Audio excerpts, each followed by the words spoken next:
नमस्कार दोस्तों, आप सभी लोगों का आपके अपने YouTube channel science with education पर बहुत बहुत स्वागत और अभिनंदन करता हूं। आशा करते हैं आप सभी लोग स्वस्थ होंगे, मस्त होंगे और अपनी तैयारी को बहुत अच्छी तरीके से कर रहे होंगे। पिछले क्लास में हम लोग पढ़ रहे थे प्लेटों का जो गति होता है, मतलब गति कितने प्रकार के होते हैं, इन सब के बारे में हम लोग पिछले क्लास में पढ़े थे और समझे थे। आज की क्लास में हम लोग पढ़ेंगे वॉल्केनो, ज्वालामुखी के बारे में। तो बिना किसी देरी के सबसे पहले हेडिंग डालिए ज्वालामुखी या वॉल्केनो। तो सबसे पहले लिखिए ज्वालामुखी।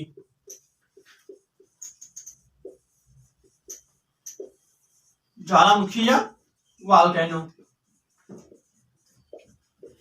अब सबसे पहले बात किया जाए कि वॉल्केनो होते क्या है, तो सब मतलब ऐसे समझ लीजिए कि हमारे पृथ्वी के अंदर से जो मैग्मा बाहर होता है, छिद्र या दरार से जो मैग्मा बाहर होता है, उसी को ज्वालामुखी कहा जाता है।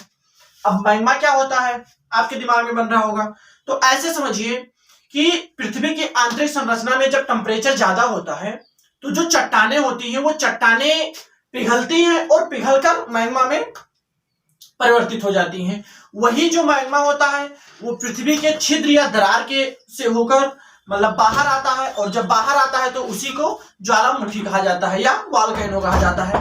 तो इसी सब पॉइंटों को एक एक पॉइंट में नोट करते हुए और समझते हुए हम लोग आगे बढ़ेंगे।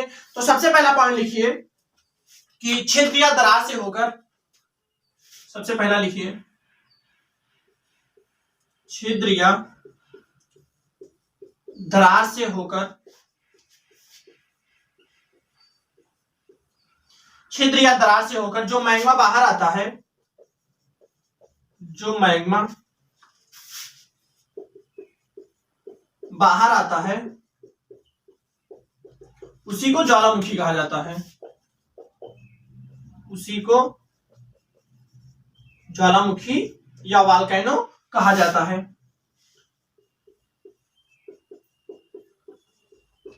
कहा जाता है। अब यहां फिगर से समझिएगा कि जो ज्वालामुखी होती है वो कैसे बाहर आती है, तो ज्यादा समझ में आएगा। तो यहां से समझिएगा कि ये जो है ये पृथ्वी है, ये पृथ्वी की आंतरिक संरचना, और ऐसे समझिएगा, ऐसे समझिएगा कि ये जो है ये मैग्मा है।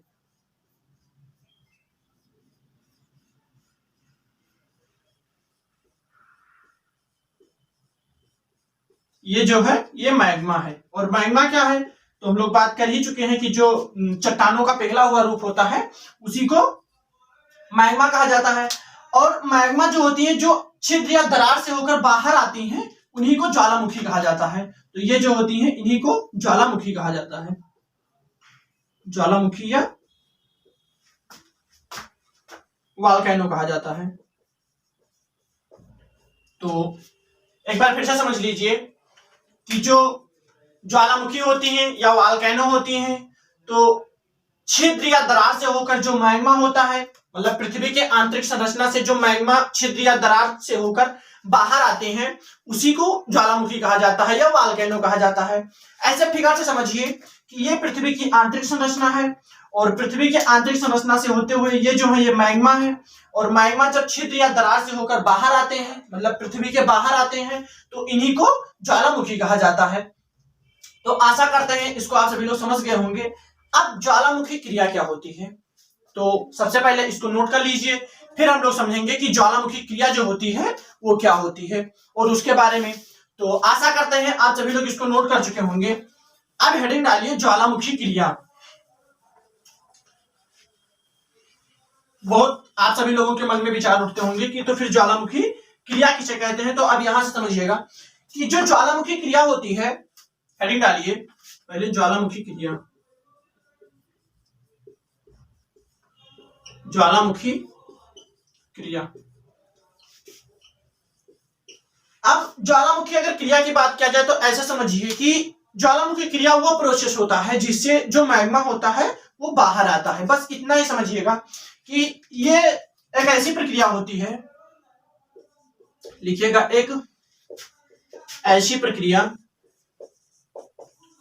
एक ऐसी प्रक्रिया जिससे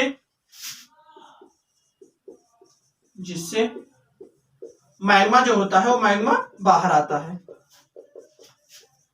मैग्मा बाहर आता है।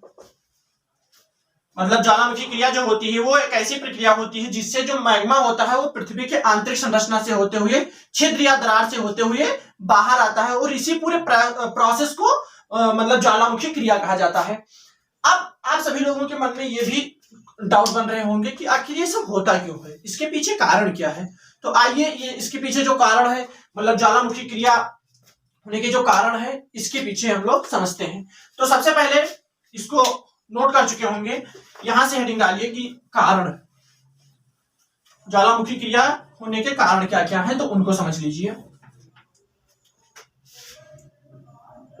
अब अगर इसके कारण की बात किया जाए कि ज्वालामुखी क्रिया जो होती है वो होती क्यों है, तो सबसे पहला लिखिए इसमें कि प्लेट विवर्तनिक जो घटना होती है, सबसे पहला कारण लिखिए प्लेट विवर्तनिक। पहला कारण जो होता है वो प्लेट विवर्तनिक घटना के कारण ज्वालामुखी क्रिया जो होती है वो होती है।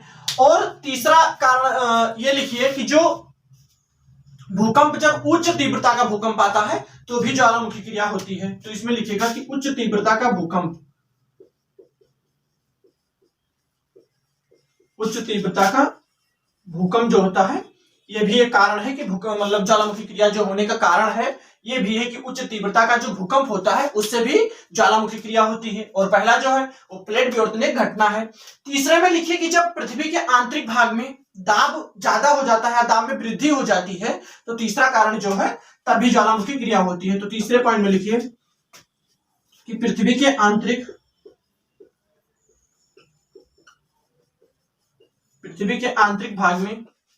भाग के दाब में वृद्धि, दाब में जो होती है वो वृद्धि होती है। और दूसरा मतलब चौथा लिख लीजिए कि दुर्बलता मंडल का जो ताप होता है, जब ताप बढ़ता है तो भी, क्योंकि जब ताप बढ़ेगा तभी मतलब चट्टानें मैग्मा में परिवर्तित होंगी और मैग्मा मतलब छिद्र या दरार होकर बाहर आएंगी, तो तभी ये प्रोसेस होगा। पूरा कारण जो होता है वो मतलब टेम्परेचर का ही होता है। तो इसमें लास्ट मतलब फोर्थ पॉइंट करके लिख लीजिए कि जो दुर्बलता मंडल होता है, दुर्बलता मंडल का जो ताप होता है, दुर्बलता मंडल का ताप अधिक हो, ताप अधिक हो तो भी ज्वालामुखी क्रिया होती है। एक बार फिर से समझिए, ज्वालामुखी, तो अगर ज्वालामुखी की बात किया जाए तो ये कि ज्वालामुखी किसे कहते हैं, तो ज्वालामुखी जो होता है वो छिद्र या दरार से होकर जो मैग्मा बाहर आती है, पृथ्वी के आंतरिक संरचना से जो मैग्मा बाहर आता है उसी को ज्वालामुखी कहा जाता है। दूसरी बात कि ज्वालामुखी क्रिया किसे कहते हैं, तो ये वही पूरा प्रोसेस होता है जिससे जो मतलब मैग्मा होते हैं, जिस प्रोसेस से मैग्मा बाहर आता है उसी पूरे प्रोसेस को मैग्मा कहा जाता है। तीसरी बात कि ये सब होते क्यों है, इसके पीछे कारण क्या है। अगर कारण की बात किया जाए तो इसमें पहला पॉइंट होगा कि प्लेट विवर्तनिक घटना है, और दूसरे कारण की बात किया जाए तो उच्च तीव्रता का भूकंप आता है, इससे भी ज्वालामुखी क्रिया होती है। तीसरी पॉइंट की अगर बात किया जाए तो पृथ्वी के आंतरिक भाग में जब दाब की वृद्धि होती है तो भी ज्वालामुखी क्रिया होती है। और चौथा कारण जो होता है वो दुर्बलता मंडल का जो ताप होता है, जब ताप अधिक होता है तो भी ज्वालामुखी क्रिया होती है, मतलब होती है। तो आशा करते हैं आप सभी लोग इसको समझ गए होंगे कि ज्वालामुखी क्या है, मतलब वॉल्केनो किसे कहते हैं, जो ज्वालामुखी क्रिया होती है ये क्या होती है और ये सब होता क्यों है, इसके पीछे कारण क्या है, ये सब हम लोग समझ चुके हैं। अगली क्लास में हम लोग पढ़ेंगे कि ज्वालामुखी क्रिया मतलब ज्वालामुखी का जो उद्गार होता है ये कितने प्रकार के होते हैं और क्या होते हैं, कैसे होते हैं, इन सभी के बारे में हम लोग अगली क्लास में बहुत अच्छी तरीके से समझते हुए और पढ़ते हुए आगे चलेंगे। तो आपको क्लास कैसे लगी कमेंट बॉक्स में जरूर बताएं, और आप सभी लोगों से निवेदन है कि अपने सभी दोस्तों में क्लास को शेयर करें, सब्सक्राइब करें और लाइक करें। बेल आइकन प्रेस करना ना भूलें, जिससे कि जो हमारे क्लास का नोटिफिकेशन है वो आप सभी लोगों तक सबसे पहले पहुंचे। यस, तुम्ही से कह रहे हैं भाई, करना है। तो मिलते हैं अगली क्लास में, तब तक के लिए जय हिंद, जय भारत।